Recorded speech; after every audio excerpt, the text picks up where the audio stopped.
This is going to be our podcast episode talking about renewable energy. And today we have a very special guest speaker. Nico, do you care to introduce them? Give us We their are name. joined by Mr. Gerry Arances, the Executive Director of the CEED, or the Center for Energy, Ecology, and Development. So I guess to start off for a question for you, Sir Jerry, is there any specific criteria for renewable energy, considering that we have a lot of different efficient energy sources such as nuclear power that isn't considered renewable per se? The country has vast potential in terms of renewable energy sources. We are actually quite lucky to actually be having a very diverse uh, source of sources of renewable energy compared to many other countries have tapped into the potential before us. So even the government have actually, come up with its roadmap wherein most of these sources have already been identified. So from wind, solar, to hydro, to geothermal, and even tidal. So there's plenty of all these resources in terms of potential for the country. Oh, following up to that, I've heard of hydro, but what do you mean by tidal? Tidal is a new source. It's basically tapping the strength of the waves. It's quite new for the Philippines, but internationally, globally, it has been tapped already by some other countries. So tidal energy taps into the strength that the waves are creating. So there's a technology wherein a device can actually tap into the energy produced by the waves. So it can produce electricity, but scale wise, it's not yet there, but it's sort of a startup. So basically, tidal energy is in the inception stage. But because we are located geographically, near the actually adjacent to the Pacific Ocean, where there's lots of potential coming from that. So the Philippines, among many countries around the Pacific, is foreseen as a region wherein vast potential of tidal energy can actually be tapped. Right now, the Philippines is only at the pilot stage. So there's a pilot project already that's ongoing to see the feasibility of actually, tapping into that source of energy. Well, that's really interesting considering I've never heard of this like until today. But Yeah, same here. we have so Is that many okay? sources of renewable energy. Why is it there's it like a stereotype that it's expensive? Is it actually expensive to have renewable energy, or is it just a misconception? Of course, if new technologies comes in when it is not yet, at a commercial scale or large scale, most of the time the tendency is that it would actually really be costly. So if you guys know how cell phones started, if you read about it or have seen documentaries around it, back then in the 90s, cell phones are so expensive and so big. It's actually it's like a in Filipino language, it's like pangkudkod ng yelo. So that was the device before. It was so big and it's so expensive to buy one back then. So as many people use the technology, cell phones, it eventually dislodged the landlines. So this actually is in the similar path that renewable energy is, traversing. At first, it can actually be really costly, but because renewable energy, unlike many other sources, can actually be tapped even by ordinary households, ordinary people. They can actually, put up their own solar facilities in their respective houses. So more and more people use it, and so companies produce more. So therefore, as well as technological innovation are actually moving forward just like cell phones that have become, smaller and more efficient and even cheaper and very accessible. So right now you can buy a cell phone worth 300 pesos or 500 pesos. You cannot buy that as that cheap in the 90s. So renewable energy is like that, especially solar and wind, because it is unlike many other sources that only big companies that have a large chunk for investing into it can actually have the access. So that's the big difference. So if more and more people use it, and that's how many other countries in the US, in Europe, have tapped into the vast potential of affordable electricity coming from renewable energy.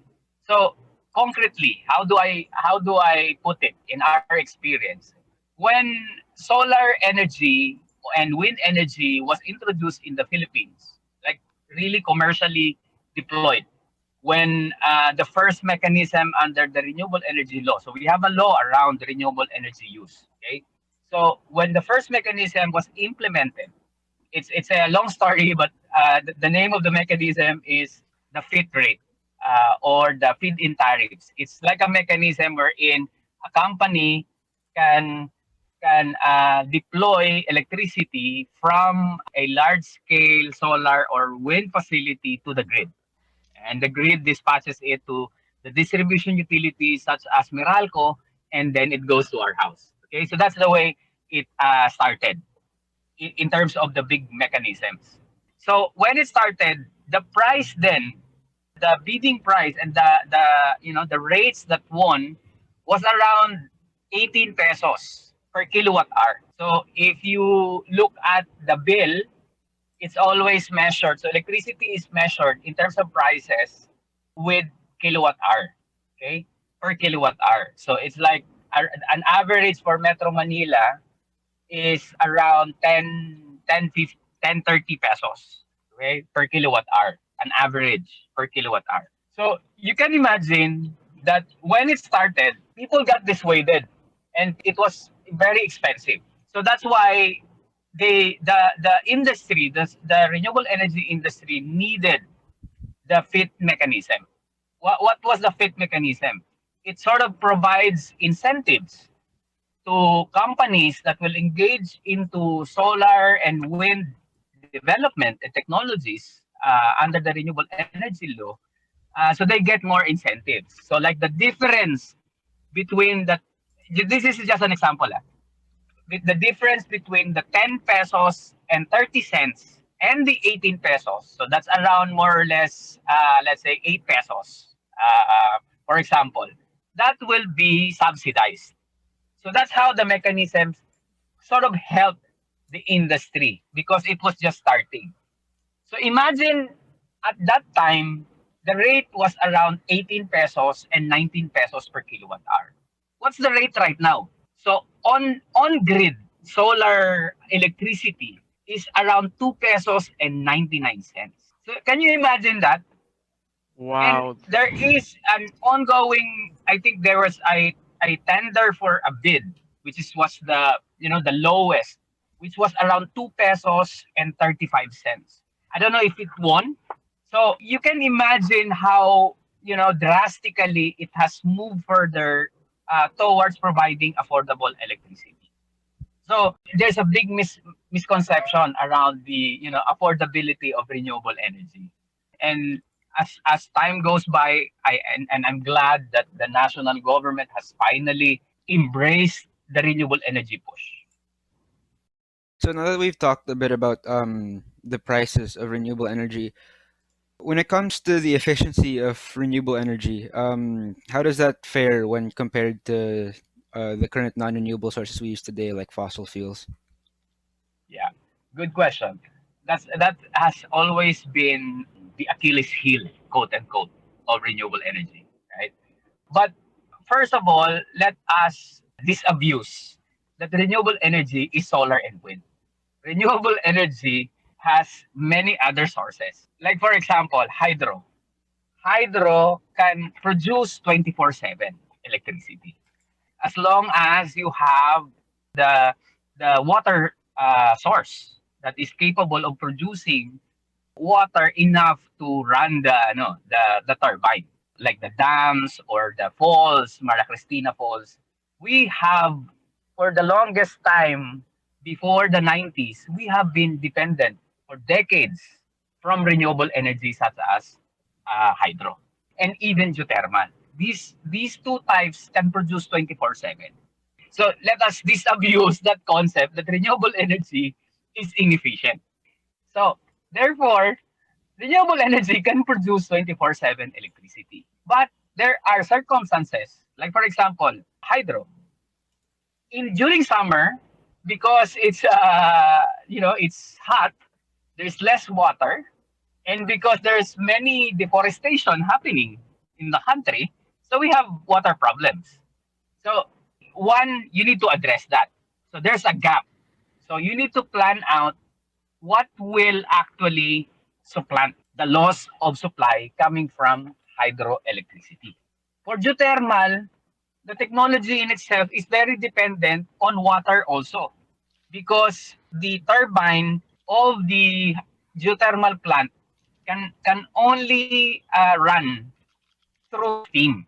Okay? And in order for a geothermal plant to function, they would need to pour a lot of water onto the hot rocks. Or that's why most of these geothermal plants are located near volcanic areas. So they need the ecosystem.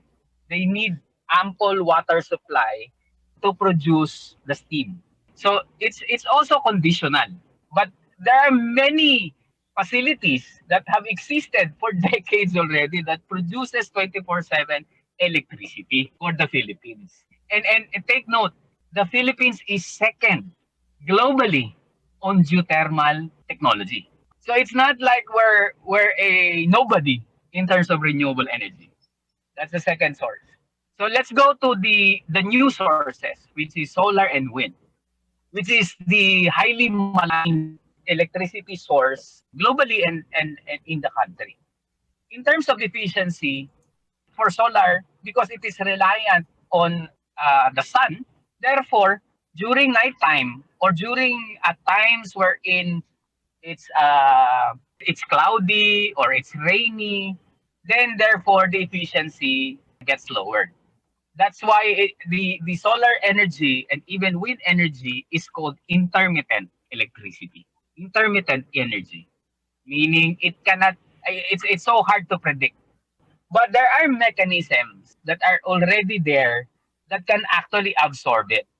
And it's deployable during many specific times, and it's called the smart grid. Because if you produce and you use intermittent electricity with your, like for example, your cell phones or your laptops and cell phones will get damaged. So, but there are mechanisms, technologies that ensures that these are addressed. Therefore, at the end of the day, it's actually we need a mix. We need a renewable energy mix to ensure that we can run 24/7. So because the Philippines has vast potential and many other sources, you can actually plan it out. So that's the efficiency, the answer to efficiency issue. I'm honestly just surprised at all this new information. I didn't even know we were second place when it comes to geothermally. And also on that note, you said geothermal is of course using volcanic sites, and some people do consider volcanoes maybe a danger. And to follow up on that thought, are there any flaws, potential threats that, or just any general danger that can come with renewable energy? Or is it just the Uh, one nearly completely safe method of power generation? Most of technologies have their own respective impacts to environment and risks. It's not like there are sources that doesn't have. Most have, especially if it's large scale. So therefore, the impacts to the environment and even social impacts gets magnified. So, like for example, a large solar facility will actually have impact eventually when there are so many will impact land because you would need vast tracts of land to put up solar farms just like these geothermal plants because most of these geothermal plants would actually be located not just in volcanic areas but the remaining fragile forest of the country. So that's also why there are many protests against it. So it has many implications as well. But the point here is that when you plan out in terms of energy, what sources would have the minimal impacts to nature, the minimal impacts to the social aspect of life. So that has to be weighed. For example, nuclear. Why would you pursue nuclear if the Philippines is incapable of actually developing or even doesn't have even the capacity to ensure the safety and disposal of uranium waste? We cannot even monitor all those that are extracting our mineral resources, much less a very risky disposal of uranium waste. So you have to balance it out. It's called strategic cost benefit analysis. So if you ask me, where should we be actually producing electricity? We have vast potential. The potential for renewable energy in the country is 10 times the current capacity. So you don't need to look at other sources or look at other countries. You just need to tap and develop our existing potential. Like wind energy has been mapped by even by the Department of Energy to around 76 gigawatt of energy potential. What is 76 gigawatts? That is three times the current capacity of the Philippines. Just wind alone, if you tap it and double it, for example, you can use it to develop the country already. And it doesn't include solar, geothermal, and hydro, and many other sources. So you really have to plan it out and use the strategic cost benefit analysis for us to actually be weighing on these many sources and the impacts to society and to the impact to the environment. It sounds like you might have a preference for one of the renewable energy sources because you talked about a lot of them. They're all very safe and clearly much better than all the non-renewable sources. But I wanted to ask, do you personally have a favorite renewable energy source? Uh, Not really a favorite, but it depends on the need of the country. But right now, I think, like for example, my organization and many other organizations are using in terms of raising awareness and even helping out communities to be electrified, especially during typhoon seasons. Okay, like for example, during Ulysses or Typhoon Rolly, how many households didn't have electricity for days and even weeks, right? The easily deployable source of electricity that they can have at least a light during nighttime and a charger to charge their cell phone so that they can call their loved ones that they're okay.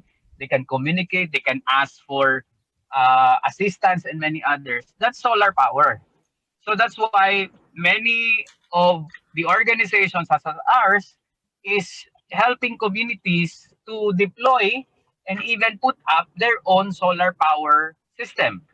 And what the community does, like for example, to address at nighttime or in the afternoon where the sun is no longer there. So that's why there's battery. So they can use it at nighttime. They store the sun energy in the morning, and then they store it in battery so that they can use lights or other sources, TV perhaps, or transition radio during nighttime. Did you know that there's still around 10 to 15% of Filipinos that doesn't have access to electricity? Can you imagine a time wherein we can communicate like this, real time? There are still around more than 15 million Filipinos that doesn't have access to electricity. So most of these Filipinos or families can actually access electricity easily by deploying solar power systems. That you don't have to put up many infrastructures like transmission lines just for them to establish these solar powered facilities, small scale in their respective communities. They can store it, they can um, use it to the maximum. And many communities have benefited from this. Right now, our preference is solar because it's easily deployable. And even the ordinary family or the urban poor household can actually, or rural poor household can actually use it and access it. Okay, so with all that said, regarding setting up your own solar panels or your own renewable energy, I guess, source at your own home, are there any things that homeowners and families should know regarding how to set up a sort of a solar panel setup as efficiently as possible? For one, I really would encourage everyone to actually tap into it. There's a complicated explanation why you should, but I'll try to make it as easy as possible. The electricity, like for example in Metro Manila, they do not charge just one the whole day. They do not charge it that way. There's a different charging for every parts of the day. And there are two main parts that are very expensive during the day or during the whole day and night. These are called the peak periods. What's the peak period? Wherein many of the malls, many of the offices, many of the schools, and even households will actually ramp up their use of electricity. Why? Because it's hot, especially in the Philippines, right? At around 10 a.m. to 2 p.m., that's the hottest. So most of the time, the electricity demand rises. So that's also the case during nighttime, especially when people go home. So then they use more electricity. So these are called the peak hours or peak periods, wherein the distribution utilities, just like Meralco, will use other technologies. Okay, and most of the time these are the diesel fired power plants, which you can easily turn off and turn on during those period when you need it. Coal-fired power plants cannot do that because coal-fired power plants, you need to turn it on 24 hours before you use it. So they cannot be like turn on, turn off any moment. And it doesn't work for them economically because it would be very expensive. So for diesel, diesel is very expensive. It's imported, etc., etc. But if you use solar during daytime, imagine the difference when you have diesel for around 16 pesos, 17 pesos per kilowatt hour, and then you have solar for 3 pesos per kilowatt hour. Imagine the difference. So that's why many who have transitioned to solar power energy, di ba? Many have their own testimonies that their electricity prices have gone drastically down. So this is the main benefit if you transition to renewable energy or solar panels on your rooftop. And if many of us use solar rooftop PVs, the net impact would be that the whole demand nationally would go down. So you don't need more coal-fired power plants or big plants, even renewable energy plants. You wouldn't be needing that because you've reduced the overall electricity demand. So that's how it works. For household families or families that want to venture into renewable energy, or solar rooftop PV in their respective houses, my tip is one, you need to make sure that it has high quality. There are so many companies right now, unlike what 5 years ago or 10 years ago, that provides high quality technologies, and they have warranties like 20 years, 15 years, 10 years. It could be expensive at first glance, but if you compute it like how your return of investment would be in due time, in around 3 to 5 years, you can recoup everything. In the next 10 to 15 years will be free for you. So that's how you should look at it. Most of the time, the problem is how to finance it. So that's where the second point is. There are so many facilities right now already in place.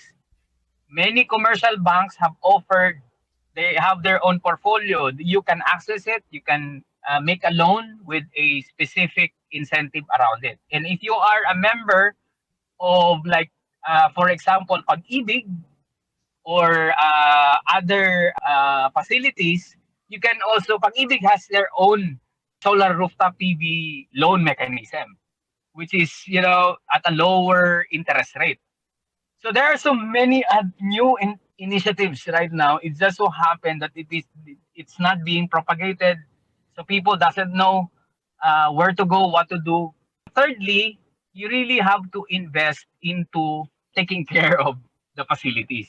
So a regular checkup, a at least you would have to learn the basics of maintenance, so on and so forth. And lastly, we really need to, and this has something to do with Meralco, this has something to do also with the government, to address the gridlocks or the bottlenecks in homes or families accessing what is called the net metering system. Basically, the net metering system is a mechanism under the law which governs renewable energy, which provides for incentives to households. When they put up solar rooftop PV, sometimes we don't use it, right? Like daytime, not now because most of us are at home, but during normal times outside the pandemic, we go to schools, we go to offices, so no one is using more electricity from their homes. So when you have solar panels and you're not into net metering, that's a waste electricity being produced by solar panels. But with net metering, that electricity produced by your solar panels can actually be sold to Meralco. So you actually earn from what your solar panels are producing while you are not using it. So that's the mechanism that benefits households, which is net metering. I am currently applying for net metering. It has been almost a year. So you can imagine, someone who have chosen to set up a solar power system at their homes, and then you would wait for this long to actually be able to access such mechanisms. But still, the benefits are there. It outweighs the these cumbersome processes, but that really needs to be addressed, because if those processes are addressed, then more people will actually be will be using it. And that was all of our questions. And I think we were able to learn very interesting things. And I personally learned a lot of new things, considering I also and I learned about new things about having actual solar panels, because I personally do have solar panels in my house and I didn't know about all those little technical aspects.